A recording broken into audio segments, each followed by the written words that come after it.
Welcome to Building Great Sales Teams, a show dedicated to making sales teams tick, tick, boom.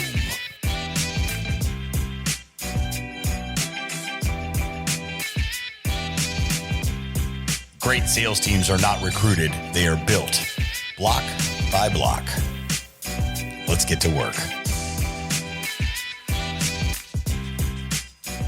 All right, guys, I got Jerry Gerken with us today. He is a former Marine. He's been in the automotive industry for 25 years now. He's trained hundreds of salespeople. He's also still leading, training, managing, and he's a top 5% performer in the automotive industry. What's awesome about Jerry is he's also harnessed this ability and is coaching now, and he's got a six-figure salesperson. Is it a course or you just have a coaching program? Both. Both. Awesome, brother. Yep. Well, the first thing I always like to do is kind of just learn a little bit about our guest and kind of go into your background. So just to kick it off, what inspired you to join the Marines? Ironically, the movie Top Gun. Oh, nice. Yeah. So, I went to college. I've been a wrestler for a lot of years, and I got a scholarship to wrestle at Ohio University. But I graduated high school when I was 17, made a USA wrestling team, traveled around Central America for 46 days. And then when I got back, I went to OU. Mm-hmm. At a very young age. Physically, I could manage the training, but the mental aspect wasn't there yet. So I dropped out after one semester and went back home. And my dad was a tool and die engineer. And I started working with him, and I about cut my thumb off cutting steel. Mm-hmm. And I realized I don't want to work in the factory. So I went with my girlfriend to the original Top Gun movie. I know the second one just recently came out, but the original Top Gun movie. And I was watching Tom Cruise on the crotch rocket racing the F-15. And I was like, man, I could see myself doing that, but I don't want to be in the Navy because I don't like their uniforms. So I went in the Marine Corps. That's what I was going to ask you. Like, isn't he in the Navy? So yeah. No, that makes a lot of sense. I saw the most recent one. Have you seen it yet? Yeah, I've seen it. That was pretty badass. What I love is they kept the cheesiness of the 90s movies. You know what I'm saying? Yeah. And I know I think it was definitely need to watch the first one to appreciate the second one. Exactly. Yeah. Exactly. I was worried that they were going to Hollywoodize it and it was going to be like directed by Michael Bay or something like that and be this just insane, crazy thing. But no, it was intense though. You know, the cinematography was pretty intense. Yeah, I was very impressed with it. And it's taking movies back to when they were just an out of reality enough, you know what I'm saying, for you to really enjoy the entertainment aspect of it. Now it's like some of these movies come out and you're like, that could really happen. You know, it's like a little too close to home. But yeah, that's what prompted me to go in the Marines, mm-hmm. and I did 4 years in the Marine Corps. I did a tour in Desert Storm, and when I got out, I went to college to wrestle at that time. Gotcha. Well, I appreciate you, brother. You have your bachelor's in education too? Sports medicine and education. I actually went to college. My goal was to be the athletic trainer for the Cleveland Indians. Oh, wow. When I initially went into college, but 2 weeks after I got out of the Marine Corps, I met my wife, and she's from where we live now in Findlay, Ohio. And I started doing some research on the divorce rate when you're an athletic trainer for a sports team, and it was like high 80%. Oh, I bet. All that traveling. So then I made the transition into education, still kept the sports med degree, and got out of college, had both those degrees, you know, as an All-American wrestler, former military. Mm-hmm. Thought I'd get scooped up by a high school. I could wear a lot of hats. Yeah. But I had 7 interviews, didn't get a job. Was selling suits at JCPenney's, mm-hmm. Part-time, selling suits at JCPenney's part-time. And then I was volunteer coaching wrestling at a local high school and substitute teaching whenever they would call. But, you know, I was married at the time, and we had our first baby, and, you know, needed to make money. It's time to bring home the bacon. So a couple boys that I was coaching's dad was a general manager at a car dealership. And I would just go in there and bullshit with them and just hang out. And I'd watch these salespeople come in, and I was like, man, this is like shooting fish in a barrel. This is easy. Yeah. And I told him, I said, hey, I need a job. I need a real job. I got all this little money here, little money there, but it just goes away. It's just very little. He says, you can sell cars. I know you can, but your gift is to be a teacher. And on my vision board back here, that's my life word, is teacher. Okay. And he says, you got to promise me you're going to go back into teaching. Well, I crossed my fingers and put my hand behind my back, and I said, I promise. And I never went back into formalized teaching, but I consider myself a teacher anyway, because that's what I do. Absolutely. No, that's the beautiful thing about it, is you went from doing the work to teaching the work, you know what I'm saying, and still being able to do the work at the same time. So that's awesome. Tell me about your vision board. I can see that behind you, and for our listeners on YouTube, they're going to be able to see that as well. How is that structured? Because you said that's your life word. So go ahead. Sorry. How this came about was about 3 years ago. I started reading a lot of books. Mm-hmm. And prior to that, I didn't read many at all. I probably maybe read total of 3 in my whole life. In college, I'd skim through the Cliff Notes and stuff like that just to get the content and then move forward. But I started reading a lot of books, and the nuggets that I would take from the books, 2 or 3 nuggets, I would just plaster them up on my vision board. So that's just like an affirmation. And then on the other side, the other wall, I have a bunch of I am statements on my wall. Very cool. And it's just to keep it front mind for me.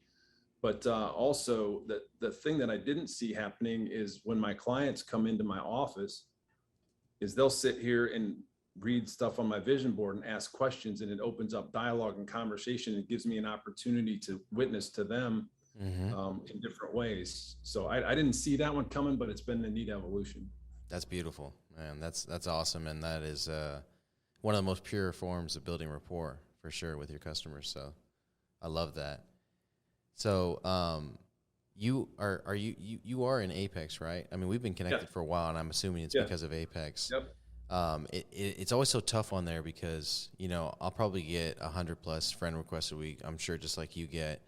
And I have my VAs going through it now because it's too much, you know what I'm saying? And so, but I want to say you and I connected over a year ago because of Apex, and you talked about those I am statements, and those are really powerful. The first $1 Million Mastermind that I went to, Ryan Stewman talked about those I am statements that he does every morning, right? And since then, I have 5 of them.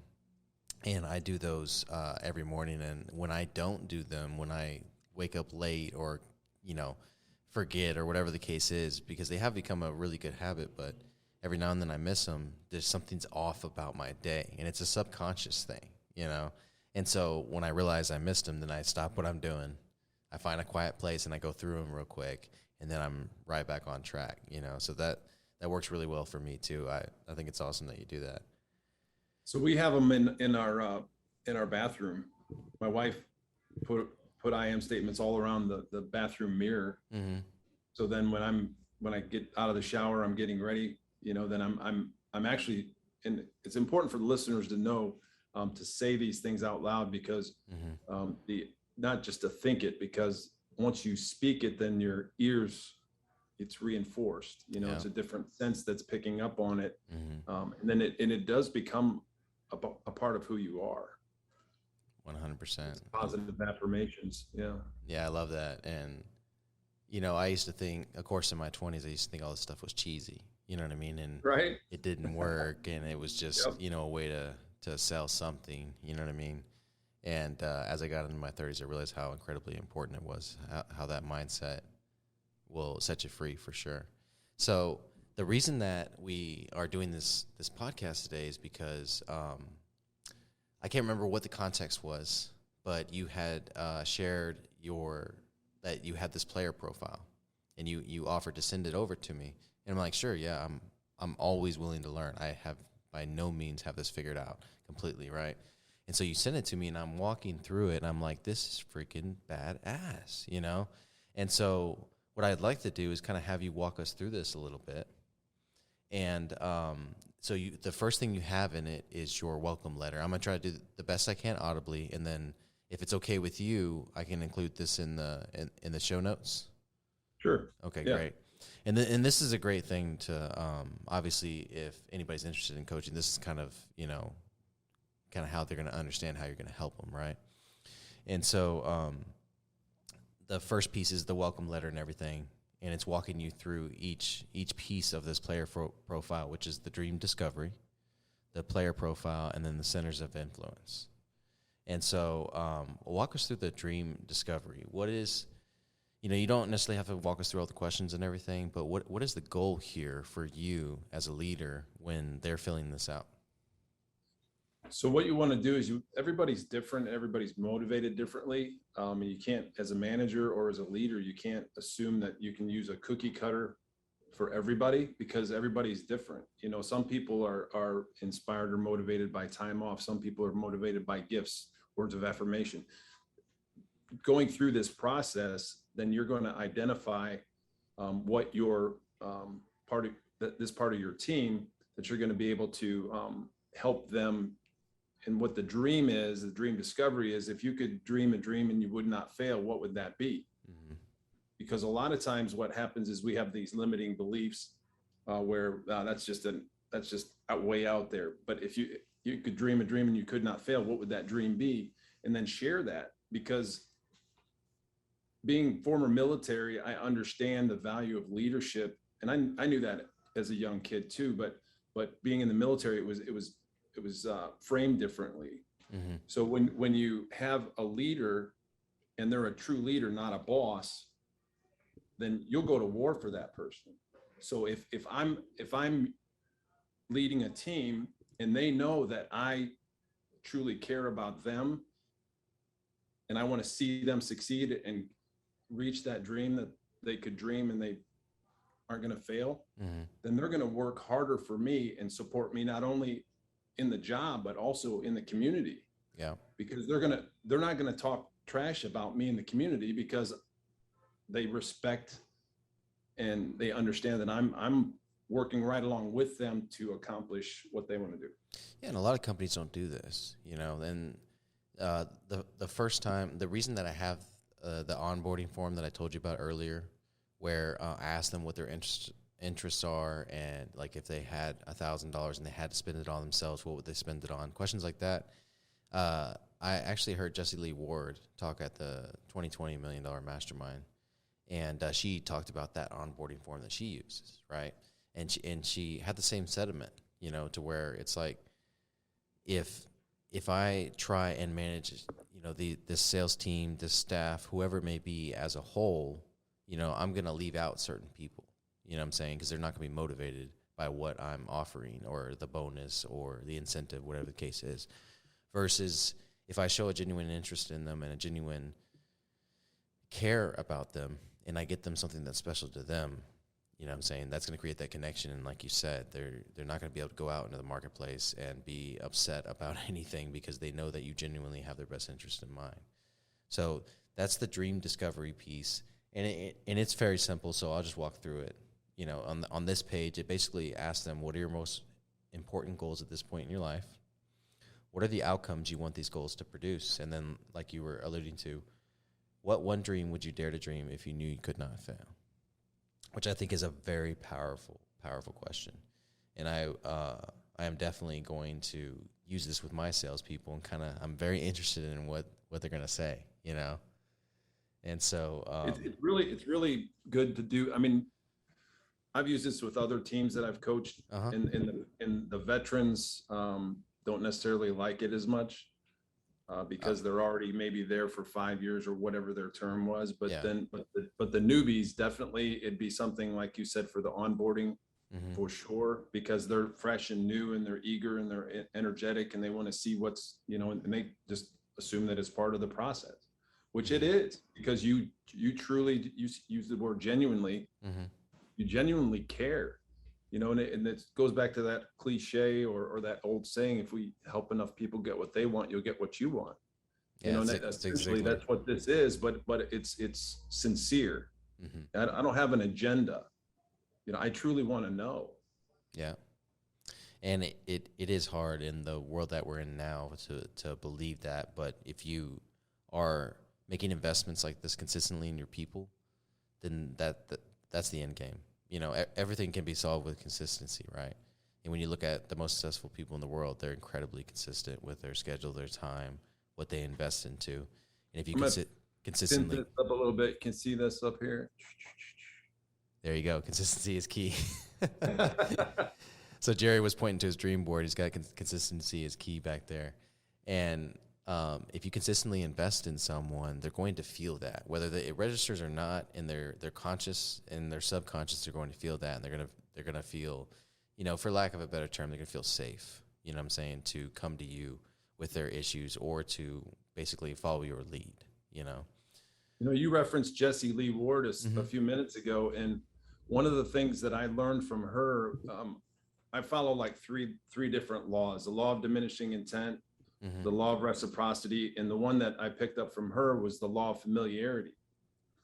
And when you're leading a sales team or you're running a business, it's easy to become complacent in your training, and you do the same talk off all the time. But what she was referring to with the law of familiarity is you have to switch it up. You need to switch it up because it keeps it fresh and engaging for your team. Because if you're doing the same talk off all the time, they're eventually going to tune you out because it's like they've heard this over and over and over again. They already know what you're going to say.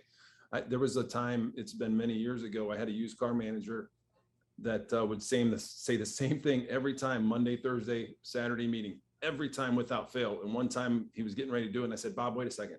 And I stood up and I said it verbatim, exactly what he would say, and everybody laughed. But that's the law of familiarity. So, changing it up. And then that's where that genuineness comes from too, because you may read in one of their player profiles, one of your team members, something about, something that triggers. And so maybe in your sales team meeting, you can bring that up. Yeah, 100%. Just like you do with a prospect. When you're qualifying them, it's basically a player profile.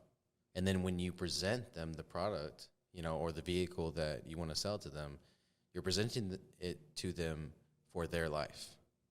You know what I'm saying? If they have kids, right? If they have a pet, if they do a lot of, toting the kids around to different activities in school and sports activities and stuff like that, you're talking about the vehicle in those terms. Not if they're single, a single guy, you're talking about the vehicle in those terms, And so why are, as sales managers, why would we not do the same thing with our people? Because that, again, creates that genuine connection. So let's go into the player profile here. And so this walks through, you've got 4 boxes here. And it asks several questions in each box. The first box is educational background. The second box is personal favorites. The third box is family, and the fourth box is fun facts. So I feel like this is less about the dream and more about, okay, who are you as a person? What are you into? Where you come from? Who are the people that you care about? And then what makes you interesting, basically? Yeah. So when you're, if you have a prospect, let's just use that as an example. You want to build that, know, like, and trust, right? So how do you do that? By fact finding and finding out information, by building rapport through conversation. And then once you know that information, then you can utilize that information through the dialogue that you have with them. That's going to make them feel like not just that they like me, but they are like me. Okay. They are like me, or I am like them. There's a little shift there. Yeah. Okay. So by doing that, then they feel like they really know, like, and trust you because they feel like they're like you. So by doing this exercise and having this information, and here's the struggle. Once you get this information, this content from your team members, you have to revisit it. Right. You can't put it in a binder and put it in the drawer. You need to revisit it because that's how you're going to create the striations in the relationship and the strength in the team. Absolutely. No, you can gather all this information, stick it in the drawer, and it's not going to do any good. Don't even use it. It's a waste of time. But if you use it, you're going to create a solid team. So do you have a cadence for when you kind of incorporate this into your sales training, or you incorporate it into, like maybe they get the top salesperson of the month and you want to reward them somehow? You pull this out, or is it more something you use in your meetings? How are you utilizing this? So it's a prep before the meetings, meetings. And then I have other managers that'll do that kind of stuff, but it's more of as you continue to revisit the content, it becomes committed to memory. Okay. And then, for example, let's say I got somebody put in there, they love the Cleveland Browns. Mm-hmm. And I got a advertising company that comes in and they got Browns tickets. Nice. Oh yeah, that's right. Johnny likes the Browns. So they gave me 2 Browns tickets. So as just something like you talked about, giftology, giftology, here you go. And there's no strings attached. Just, hey, you know what? Take your wife or take somebody to the Browns game, because I know you love the Browns. You know how much that's going to set them off? It's back. They're going to be like, holy smokes, he remembered that I like the Browns. Mm-hmm. But you're being intentional about what you're doing. So you as a manager needs to revisit this information, this content fairly regularly. But when to utilize it, that's your discretion. I don't really have any kind of a set protocol that this is when it's going to use. It just becomes part of who I am with my team, so that I know what they are, or I know what motivates them. Because I can't motivate people. I can inspire you, I can coach you, I can teach you, I can educate you, but you got to motivate yourself. I love that. We're definitely going to use that in one of our TikToks or Reels, because that's very, very true. Too many times salespeople watch a video or something like that, and it wears off faster than the video is long. You know what I mean? Because it's so temporary. You've got to motivate yourself 100%. So you go through that player profile, and that's where you get the information, right? And then, so you've got their dream, you've got the information about them, and then the next piece of it is centers of influence. And I'm just going to read off a few of the things on this right here. What are 3 individuals to date that have made the greatest positive impact on your life? This is probably the difference maker for me, is this last one, right? Because now not only are you finding out what they want, who they are, but you're finding out how they are influenced, and who their heroes are, right? And so, for me, I've had a pretty big organization before, and so this could kind of tell me where to put them in the organization depending on the type of leader that is at the helm. And so this is just a really cool piece. And some of the examples are father, mother, coach, teacher, brother, sister, spouse, friend, etc. Be sure to include names. And then under that, and under each box, you have what are 5 key characteristics you admire most in each individual listed above. So what I love about this too is, you're finding out why those people influence them, but I have to believe they fill this out, and then they're like in a emotional state after they fill it out. Because 100%. Like if you put your father down there or something like that, you put your mother or you put your brother, you're making a phone call after you're done with your onboarding to them.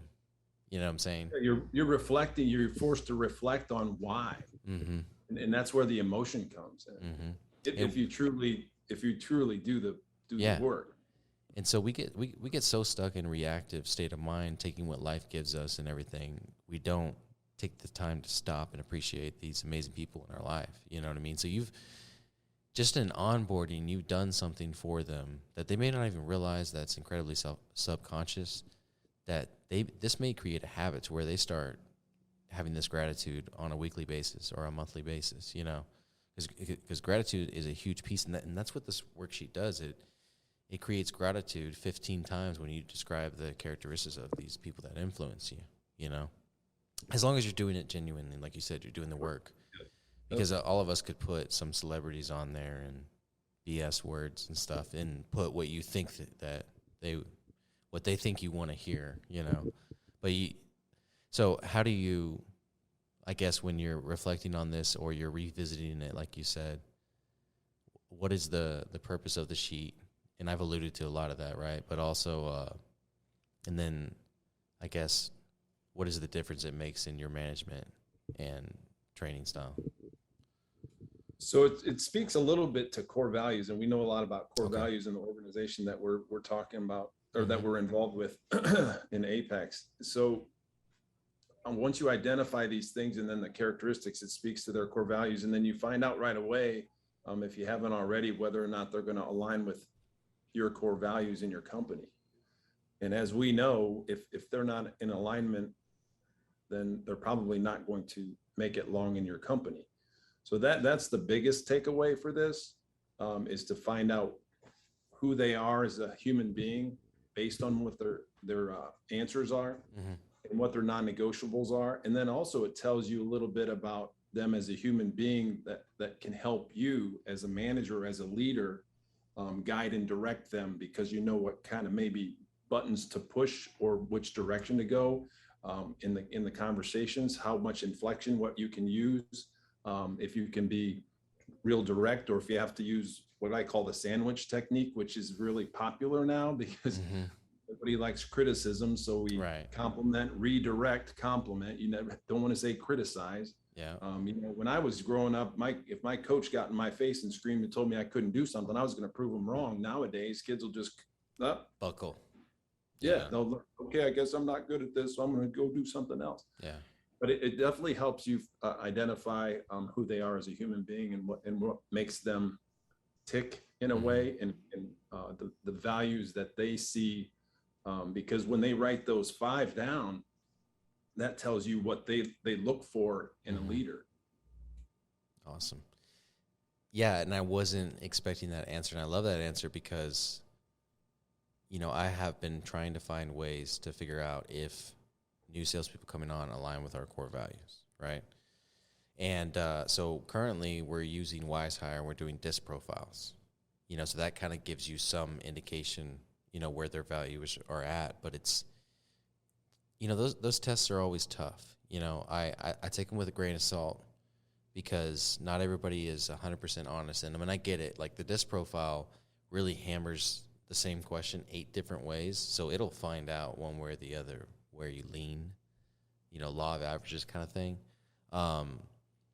But what I like about this is it really does engage their positive memories and affirmations. And so I feel like they're going to be more honest with this than with like a DISC profile or something like that, versus this just seems fun. I get to talk about the people that influence me the most. You know what I'm saying? And you're 100% right. What are the 5 key characteristics? You're probably going to see, at least if you're probably going to see at least one of them in all 5 or all 15 and one of them in all 3 rows, right? And so I love this worksheet. When I saw it, I was like, I've got to get Jerry on the podcast, and let's talk about sales and sales management and all that good stuff, because this is a powerful, powerful worksheet. So you're doing things like this with your team, with your leaders, and you're investing a lot in them, right? And door-to-door and car sales have always been very interesting mediums of sales for me, because they're naturally high turnover because of the nature of the work, right? It's something that you just can't get around, right? In terms of, an office job or something like that, door-to-door and car sales are a lot more high turnover, and in terms of sales jobs in general, right? And so you're making all these investments in people, and you know them. You know what I mean? Sometimes better than they know yourself, because you're objective with your evaluation of them, and you're using things that they gave you, right? And so let me ask you, how do you handle as a leader in the company losing people? You know what I'm saying? And it's like you make all this investment and they leave for like $50 more a car or something like that. You know what I mean? And I don't know the car industry that well, but I know a little bit, right? But in my case, it was like they would leave for $20 more in commission for a TV sale. You know what I mean? And you've poured into them. you've educated them on core values. You've educated them on operating with integrity. You've done the dinners and the gifts, and made them feel special. How do you handle it when like a couple of people turn over, or that constant turnover? How do you handle that? So you left them, you left them better than they started. That's the way I look at it. You did invest genuinely your time, your energy, your effort, and your wisdom into making them a better human being. Mm-hmm. And ultimately, that's all I'm after. If they see the grass is greener on the other side, go check it out. You know what? As long as they didn't burn a bridge, if they want to come back, which most of the time they do, mm-hmm. And they realize that it wasn't that beautiful thing, then they come back because the culture that they're involved in is a great culture. It's something that they look forward to coming into doing this. They look forward to the camaraderie that they have with the other team members. Mm-hmm. So if they decide to leave, okay. But one other thing I want to talk about is you hire slow and you fire fast. Yeah. Hire slow, fire fast. You were talking about people just deciding to go to somewhere else for more money. And mm-hmm. Hey, you know what? More power to you. Next man up. Let's go. Now that makes a lot of sense. And it's a great culture because you've been intentional about that culture. So if our listeners get anything from this show, I want it to be that, hey, you're intentional about building your culture the right way from the get-go because you're investing this time in this player profile. This is not something that takes 5 minutes to fill out. I mean, it's probably a good 15, 20, 30 minutes, depending on how detailed they are. And so, and then, you're revisiting it, every so often, and you're investing so much in it. So great culture takes intention, right? And then, yeah, you're absolutely right. My turnover now is the lowest it's ever been because we're hiring so incredibly slow. And it's uncomfortable for me. Over the past 6 months, we've been doing this. But the people we have now, even at a entry-level sales position, they've been with us for 2 and 3 months now. You know what I'm saying? And they've been through the ups and downs, but they love the culture in the company. And they don't want to leave that for anything other than the most amazing opportunity ever, right? And so, and I'm all about growth too. Mm-hmm. Personal growth and development is one of my core values. Mm-hmm. So if somebody comes to me and they say, hey, you know what, I got a great opportunity. Congratulations. I'm happy for them. Mm-hmm. I don't have resentment toward them because I've invested all this into them. I'm happy for them because they're bettering themselves in their eyes anyway. And, mm-hmm. and if it doesn't work out, and again, I'm still open to mentoring them if they go into this other thing and they want to communicate back with me and say, hey, this is going on. What do you think about that? Mm-hmm. Just give me a call. So one of the things I used to say when I used to do opportunity meetings was, this may be a stepping stone for you, and that's okay. Everybody in here's got a dream, and this may just be one of those steps to that dream. I love being a step in the dream as a company. I love that because you guys come back to me a year later or 2 years later and talk about how what you learned here fueled that dream. You know what I'm saying? Or you use something, a sales process or overcoming an objection, or you use a system that you learned here to build that dream. You know what I'm saying? Whether it's for somebody else, for yourself, it doesn't really matter. We can be a stepping stone. We're okay with that, And because we were hiring 70 to 80 people a month. You know what I mean? And we had a head count of 100. So you do the math on the turnover there, Right. Yeah. And so we just made it okay, And I did. I had several people that left, started their own in the same industry, and then came back, and I partnered with them later. You know what I'm saying? And I still have relationships with them today, And when you live that way, which I get it, it's passive. Some people like NDAs and suing people and all that stuff. And I'm like, that is just such a waste of time, and a waste of energy that I need to be putting into my people, not trying to get something out of somebody that learned something at my company and he's using it at another one now. It's just exhausting, Yeah, I had an HVAC owner that I was training their sales team, and he asked me, he said, how do I keep these people? Because, they learn and then they go buy their own van and now they're out, doing all this stuff. And one of the things that I suggested, and it's maybe not the best way, but it does keep some retention, is that for every job they go on, you add an additional $50 or $100 to the price. And then when they complete that goes in their holding account. And then every year, usually around Christmas time, you can tie it toward when there's a average of the exit strategy that people are exiting around this time of the year, typically, whatever it is in that company. Use your data. Yeah.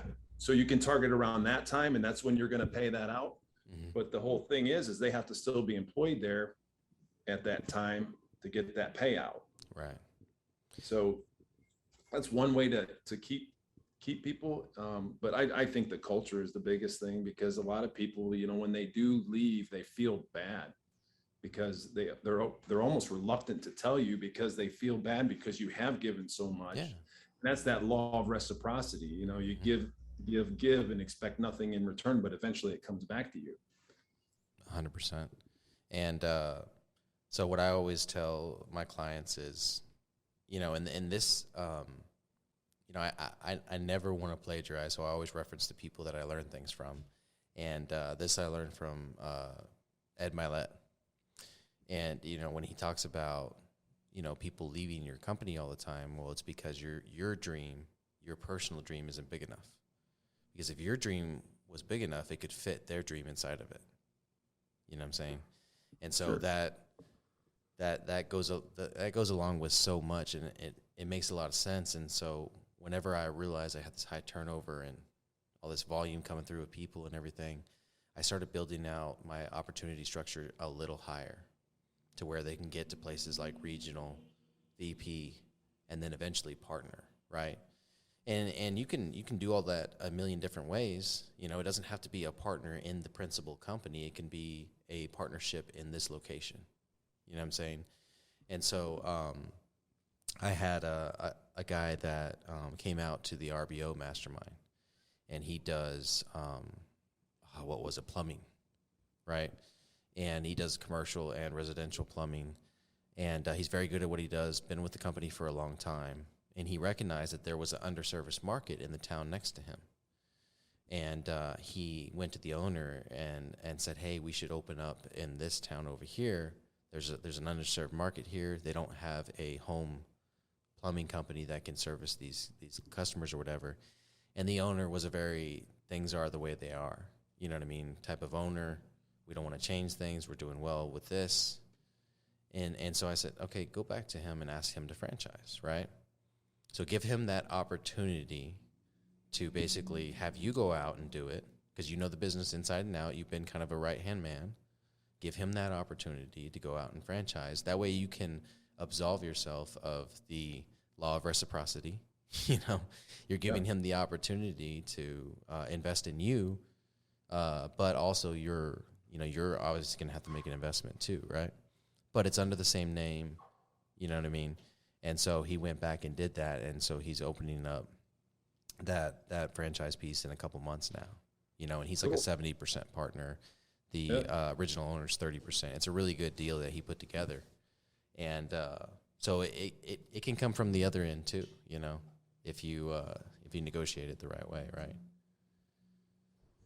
Fantastic. So we're gonna get deep a little bit here. This is always the last question I ask, and I kind of. I usually just spring this on people, but some people listen to my podcast, so they know it's coming, So I wanted to prep you a little bit because I know you have a damn good answer. And so my question is, what does legacy mean to you? And what kind of legacy do you want to leave behind? Yeah, I on my podcast, I ask, what's the best piece of advice you ever received? And so it's very similar. And how do you want to be remembered, which is the legacy part of it. Nice. So those are the two closing questions that I always ask. But what's legacy mean to me?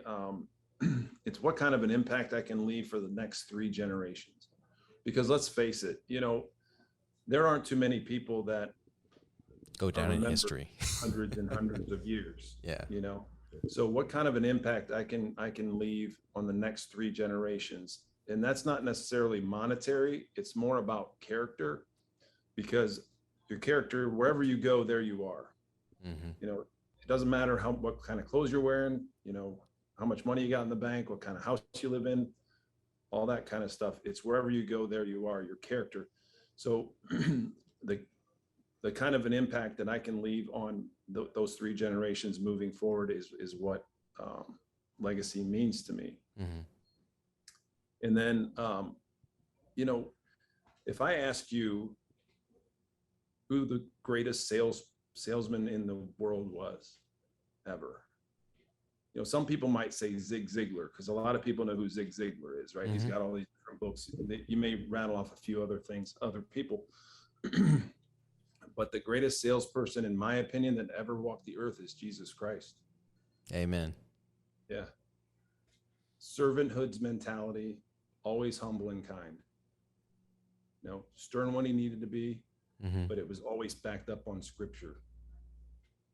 And he sold the ultimate intangible, eternal life. Mm-hmm. So that's how I want to be remembered, or my legacy is always humble and kind and have a servant's mentality. That's beautiful, brother. That's beautiful. So if somebody's interested in your coaching, or just wants to reach out to you, or just wants to follow you like I did and get some amazing value, right? How do they do that? Facebook is the easiest way. And then once we start dialogue through a DM or something on Facebook, then I can redirect to other things. I do have a private 6-figure salesperson training group. Mm-hmm. I have one that is closed, that you need to be invited or accepted into. Right. And then I also have one that's a private one-on-one type of coaching. Mm-hmm. But Facebook is going to be the best route. And then you can connect with me also by listening to my podcast, The Jerry Gerken Show, which is pretty fun. I've got 108 episodes recorded, all kinds of guests from all over, a lot of Apex people, nice. But also professional athletes, best-selling authors. And but one other way I want to touch about this legacy. One other way that you can, for the listeners, that you can leave a legacy is to write a book. 100%. Yeah. Yeah. Tell your story. And because you can say imposter syndrome, who's going to want to read my story? You don't know. Yeah.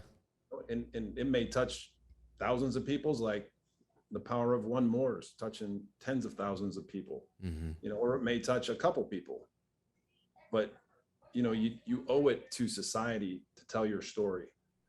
And if you don't, then I'd feel regret. Absolutely. And I want to capitalize on that selfishly here. We had an RPO mastermind meetup about 5 months ago. And there was this guy, Josh Payne. I don't know if you follow him or seen his stuff yet, but he's got some amazing content. So absolutely follow him. But you know, right away after having a conversation with him, I was like, this dude is incredibly smart, incredibly versed in all facets of business, you know, and would make an amazing mentor to anybody, right? And it's crazy because he's a fairly young dude, but he has all this amazing experience. He's one of those guys that started in high school, right? You know, and started building businesses in what should have been college, right? And so I recognized that he had this gift, and we're in this breakout session, and he keeps, you know, he's like, I know that we're supposed to put our message out there and share it on social media. But my problem is I feel like I'm being boastful. I don't want to be bragging and stuff like that on social media, you know? And so I told him, I was like, one, every time that you stop yourself from turning that phone around and sharing a message with people on social media, even if it's just one person, how selfish are you to not share that message with them? They need that message. You know what I'm saying? You know, how many people aren't affected every time you don't turn that phone around and share your message? So, you know, that caused some conviction in him, and it's very true.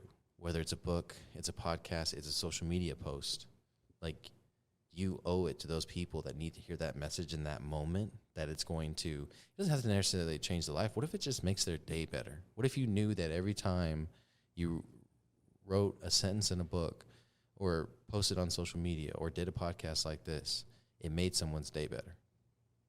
And that's all it was. Wouldn't you do it? You know, every single time? You know, Grant Cardone wrote in his 100 Ways to Get and Stay Motivated book, and I have it up on my vision board. It's our ethical duty to succeed. And I'll spin it for this guy. It's your ethical duty to share with the audience. I don't know who the audience is. There's 7 billion people in the world. I don't know. I mean, I have an idea about my age and my dynamic as far as the audience and stuff goes. But I mean, I get DMs or I get messages from people that I've never met. I don't know, you know. I bumped into a guy at the gym the other day and I saw that he had a Marine Corps shirt on, and I've seen him in the gym before. And I walked up to him and said, "Hey man, were you in the Marine Corps?" He's like, "Yeah, 12 years. He's like, "You got a podcast, don't you?" And I don't know who the guy was, you know, but it's those kind of things, the audiences that we're touching that you may never know, but it's your ethical duty to do it. Absolutely. Yeah. And as soon as I got your document here, I was like, yeah, it is my ethical duty to get Jerry on the podcast. So I appreciate you joining us on it, man. The value that you've shared today can't be returned. So really appreciate you coming on the podcast. We'll include all your contact info and all your links and everything in the show notes, and looking forward to promoting this on social media. Well, I really love what you're doing, man. I mean, you got a lot of things going on, and I love following you and all the successes that you have and are yet to conquer, because it's really fun to watch. So I appreciate you having me. Likewise, brother. Let's get building.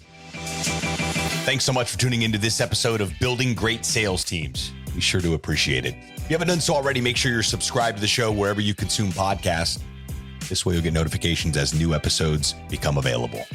Remember, great sales teams are not recruited. They are built block by block. Until next time.